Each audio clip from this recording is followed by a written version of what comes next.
Гледате Еврозум Плюс во Европскиот парламент во Брисел. Мој денешен гостин е пратеникот Светислав Малинов од реформаторскиот блок во Бугарија, а инаку член на најбројната група во Европскиот парламент, групата на Европската народна партија. Господине Малинов, благодарам што сте гостин во ова издание на Еврозум Плюс.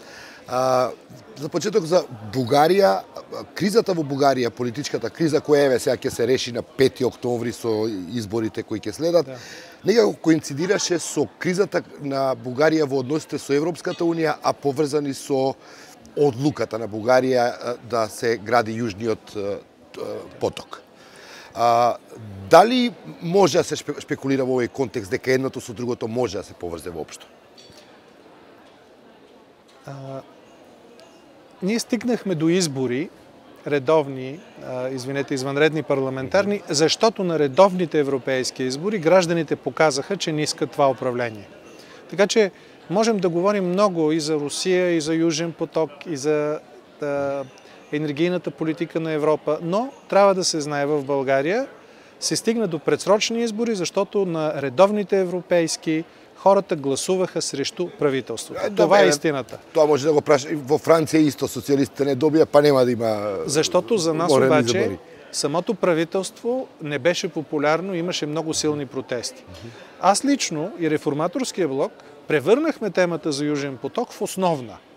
Ние наистина атакувахме правителството, че предава интересите на България, че са национални предатели, и за нас, за десните политици и избирателите ни, темата за Южен поток беше, може да се каже, решаваща. И все пак избори има, защото българските граждани свалиха доверието. Те го бяха свалили преди изборите, но нали знаете, като има демонстрации, управляващите казват: абе, демонстрират тук няколко хиляди човека, но другите нали не са. Изборите сложиха край на този разговор. Рековте дека вие сте биле против Јужниот Да, категорично. Зошто? Зошто ви смета Јужниот тек? Защото той не е нужен на България. Той е нужен на Русия. То с нищо не увеличава възможностите, които България има. Ние така или иначе получаваме тези доставки по други начини. Русия обаче ще има възможност за още един път на своя газ до Европа, и в този смисъл това е изгодно за Русия. Отделно цените, отделно за това, че самия газопровод е скъп, отделно, че вреди директно на Украйна, отделно, че прави България още по-зависима. Просто това е един ненужен икономически проект, но е геополитически изгоден за Русия. Само да кажа нещо, което не се знае. Над 95% е зависимостта на България от Русия относно газовите доставки. 95%. С тази тръба и условията, при които тя ще бъде построена и използвана, ние оставаме 95% за следващите 25 години. Това вече много ми идва на мен. Дали е дефинитивна одлуката дека нема да има Южен ток? Тоа е последно што го знаеме од Орешарски. Значи, в този си вид, с тези намерения на Русия, няма да има Южен поток. Трябва напълно да се предоговори и промени, да се отвори руската страна за други доставчици. Много големи, тежки промени. Ако Южен поток не е геополитически проект, то Русия би трябвало да изпълни тези изисквания. Ако е, Южен поток няма да има. Што мислите, дали Русия преку Южен тек практично се обидува да поврати некои позиции постари кои ги имала на Балканот? Да, разбира се, опитва се и се опитва по всякакви начини, чрез доставките на енергия, безспорно е най-ефективно. Това е наследство тежко за България и ние се опитваме да го преодолеем. Ние не сме против руския газ, ние сме против начина, по който България е зависима. Не е хубаво нито една държава. Против политическото влияние на Русия. То винаги идва с икономическото влияние. Ако го имаш това, Русия рано или късно ще го използва. Дали по одлуката дека нема да се гради се нормализираа, да речам, односите на Бугарија со Европската унија? Ма те не са били влошени. Просто това правителство... Вие сте членка, но се доведува во прашање некои од фондовите на Европската унија за Бугарија. Аз смятам, че стана следното. Това правителство се пробва да види, може ли да нарушава европейските правила в полза на Русия, ще има ли реакция. Имаше много тежка реакция. Истината е, че 2 години Европейската комисия тук предупреждава българското правителство, че в този си вид Южен поток не може да стане. 2 години се опитваше да отлага решението. Очигледно Европска унија стана многу сензитивна поради односите со Русија и нејзините обиди да ги зголеми сферите на влијание. Порано толку не се реагираше нервозно во Брисел. Сега таа нервоза некако се зголеми, особено после украинската криза. Дали мислите дека целата таа ситуација, овие нови констелации ќе помогнат, ќе го стимулираат забрзувањето на процесот на проширувањето, односно Европската унија да воспостави, ако може така се каже, контрола или политичко влијание врз тој регион. Така става. Само че Европейския съюз няма нужда да се разпространява политическото влияние върху страните членки. Всички, които са членки на Европейския съюз, са подписали договор за спазване на правила. Това, което обаче Европейския съюз ще направи следващите 5 години, е да даде възможност всички държави членки относно енергийните източници да са по-силни и по-сигурни. Общ европейски енергиен съюз. Това трябва да излезе накрая. И накрая ще благодарим на Русия за това, че предизвика да се получи това още по-голямо обединение. Защото наистина Русия действа като заплаха в момента за Европейския съюз. Не ми отговорите дали тоа ќе го стимулира помалку заспаниот процес на проширување на Европската унија. За разширяването? При всички положения в Европейския съюз ще се увеличат хората, които смятат, че разширяването е добро. Защото когато имаш външна заплаха, ти разбираш, че разширяването вече става по-важно от преди. Европа иска да бъде обградена, отколкото се може повече приятелски държави. А няма по-приятелска държава от държава, която е член на Европейския съюз. Или поне е държава, която преговаря за членство. Какво е разположението във вашата политическа група, European People Party? Там имаше известни дилеми, имаше голема група, се разбира. Имаше од оние кои се воздржали по однос на проширувањето, кои се поентузијасти во однос на проширувањето. Од оние кои демохристијани, кои да речеме со резерви гледаат културолошки и цивилизацијски на Балканот. Значи, така е, добре сте запознат. Имаше, в нашата група има хора, които смятаха, че България не трябва да е член на Европейския съюз. Знам, именно. Сега, още не сме се преброили. Нали, току-що сме се събрали в парламента, още не е имало гласуване, за да видим какво е разположението на силите. Нали? Разбирате. Но като цяло в ЕНП има напрежения. Има хора, които смятат, че даже България и Румъния не е трябвало да бъдат приети.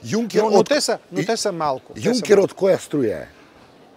Ваш човек е избран. Тия за разширяването. Юнкер е от тези, които бяха за България и смятат, че процесът трябва да продължи. Юнкер е от по-толерантните за разширяването политици. Ако ги ставиме Юнкер и Баросо и ги повързаме со проширувањето, каква споредба може да се направи? Различна е ситуацията. Но Юнкер беше от тези, които са били за разширяване, за засилване и той разбира опасността от това Европа да не се развива. Той разбира това нещо.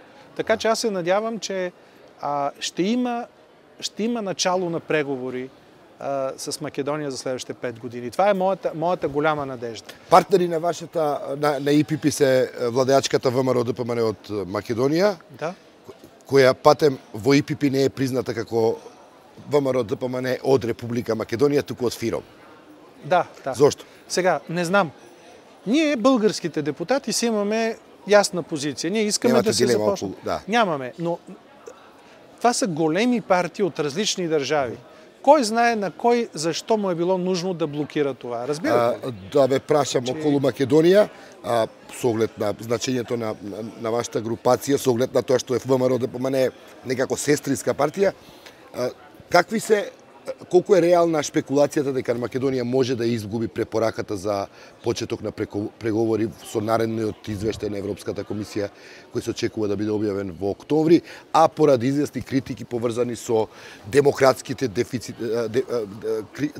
кризата на демократските институции во Македонија? Не вярвам това да стане. Най-важното е, че македонското правителство е в постоянен диалог. Аз непрекъснато виждам хора от Македония, външния министър, непрекъснато. Има ли диалог? Няма страшно. Нека да видим обаче кой ще бъде комисария по разширяването и кой ще бъде върховният представител за външната политика. Тия две личности ще са ключови. Защото те наистина, като ги видим, веднага ще ги оценим и можем да направим прогноза на къде ще се придвижва. Каков е имиджът на Македонија сега во Европскиот парламент, што се однесува по квалитетот на демократијата? Има проблеми, така ще го кажем, но те съвсем не създават усещане, че трябва да се прекратяват разговорите или нещо от сорт. Ако искате, може би не е приятно, но ако сравним Македония с Турция, Турция си влуши образа много тежко последната една година. С Македония не е така.